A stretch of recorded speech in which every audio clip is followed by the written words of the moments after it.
Today I'm going to do the classics book tag, and it's a book tag completely dedicated to classics. And as I love my classics, I thought I'd give it a go. Question number 1. An overhyped classic that you didn't like. The Great Gatsby. I've spoken about this before. I think F. Scott Fitzgerald's writing is incredible. It's lyrical, it's really beautiful, but I didn't like Gatsby. I felt like he led quite a selfish existence and I didn't quite understand his fascination with Daisy. I felt like he had nothing else in his life, and sometimes when you haven't got anything else you can just become like fixed on one thing. It's all narrated from Daisy's cousin, who's Gatsby's new neighbour. It's all narrated from this young boy who seems a bit in love with Gatsby, almost obsessed, and yeah, it just wasn't really my cup of tea, but I really want to read some more of F. Scott Fitzgerald's writing because it's beautiful.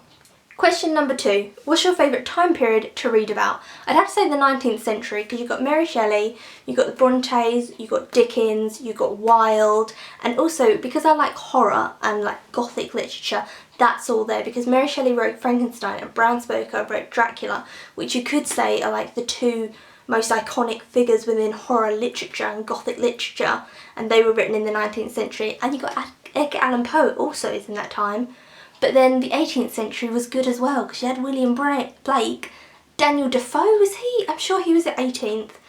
Oh, and also Gulliver's Travels, which is a book that I absolutely love, was written in the 18th. But I'd have to say 19th. And also if you like Jane Austen, she's in the 19th. I'm not quite sure about Jane Austen, but I do like Dickens. It's difficult. Question number 3. Favourite fairy tale?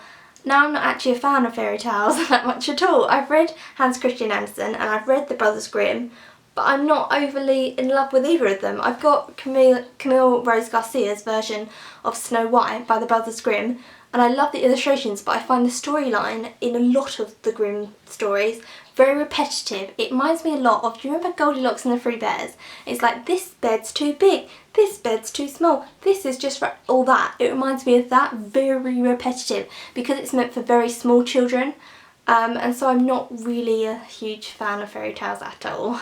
Question number 4. Most embarrassing classic you haven't read?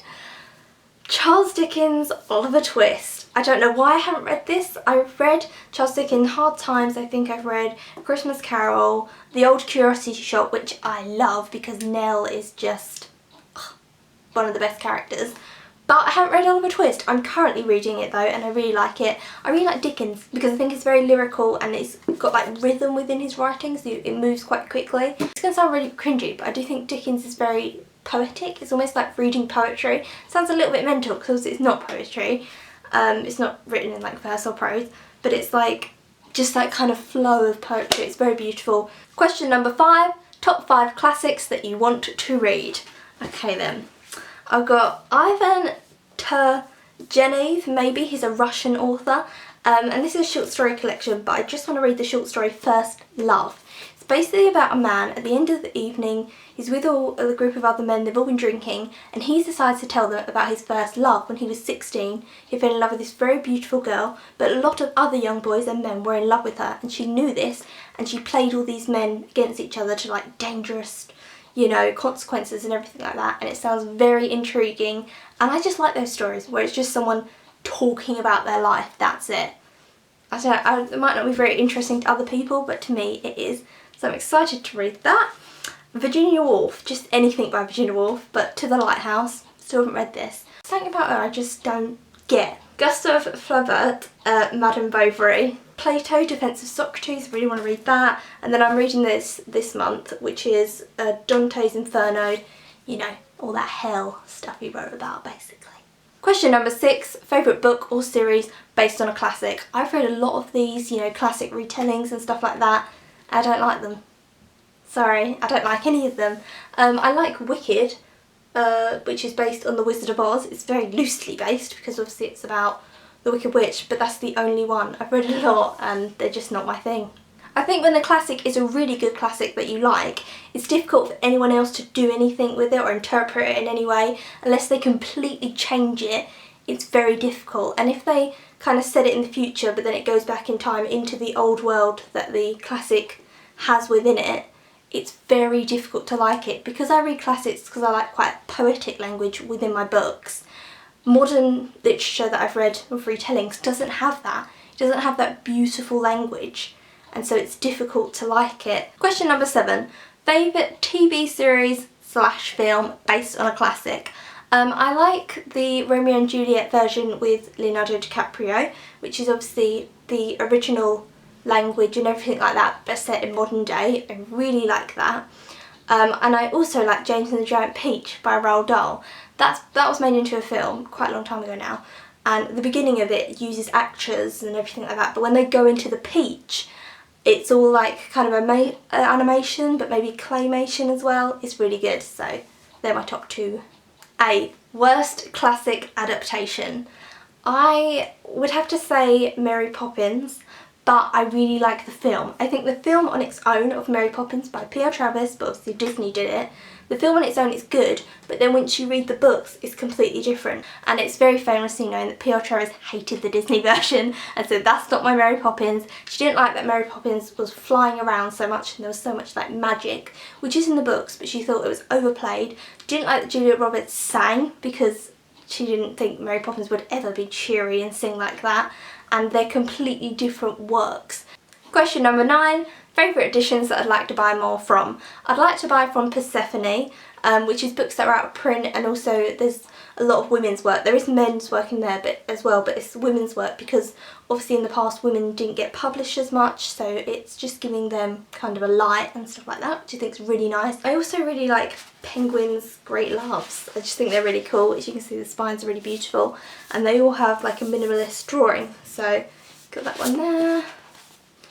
And that one, then that one. This is Sigmund Freud's Deviant Love. It's like his essays about stuff, but it's all about love. I also try and collect books in the original Penguin kind of format like this. I really like them. All with the orange spines. I think they're really nice. You can pick them up from charity shops. And number 10, an Underhyped Classic. Now, I found this one really difficult because looking through my shelves, I read a lot of very well-known classics. But I'll just go with stuff that's not really talked on BookTube, and that's anything by Arthur Miller. He's one of my favourite authors. I think he's great. I think he gets a bad rap because he's taught in schools, and normally at schools you're forced to, you know, be there, and you don't really want to be at school. I certainly didn't want to be at school and didn't really enjoy it. But he's a really good writer. They're really good books. The Crucible is all about witchcraft, and it's very shouty, and that's what people do say about it, but I think it's a good reflection of the time because everyone was pointing fingers and a bit hysterical about witchcraft, so it's a good thing at the time. I then have Death of the Salesman and All My Sons, and also A View from a Bridge I've read. And they're very much about working class families, very working class families having to deal with issues. And you fall in love with all these characters, but you know the ending is going to be horrific. There's no happy endings in these, and he's just a very good writer. They're plays, and they're just stunning. They'll take you like an hour to read, and they're just beautiful. I then have Matilda by Mary Shelley. Everyone knows Mary Shelley because she wrote Frankenstein, so she's not really underhyped. But I've never heard this talked about in BookTube. It's one of her short stories. It's very controversial. I've spoken about it before on my channel. It's a short story about incest. Yep. Nothing happens, I'll say that first. But it's just about a girl who's estranged from her father. They then meet when she's like 16 and she falls in love with him in a sexual way. And that's kind of what it's about. And he feels feelings towards her. And it's a bit mental, but it's beautifully written. And also it is Matilda telling her friend, so she's on her deathbed and she says, I've never told anyone this story. Before I go, I want to tell someone this story. So she's telling her friend, and I love those. Again, with like first love, those things where it's just someone reflecting back on their life and saying, well, now that I know where I am and what really happened and the outcome of everything, I can truly talk about it, I can truly analyse it and pull it apart. And that might be quite boring to a lot of people to read, but to me it's very interesting. And that's it, that's the end of the video. I hope you enjoyed it. I'm not going to tag anyone because I don't know who's done it and who hasn't done it. So if you want to do it, then go ahead because it's a really fun tag to do. Leave in the comments if you've got any like book suggestions or any classics that I've held up that you're like, oh, if you like that, you might like that. Or if you have any opinions on anything that I've said. And I will see you very soon for another video.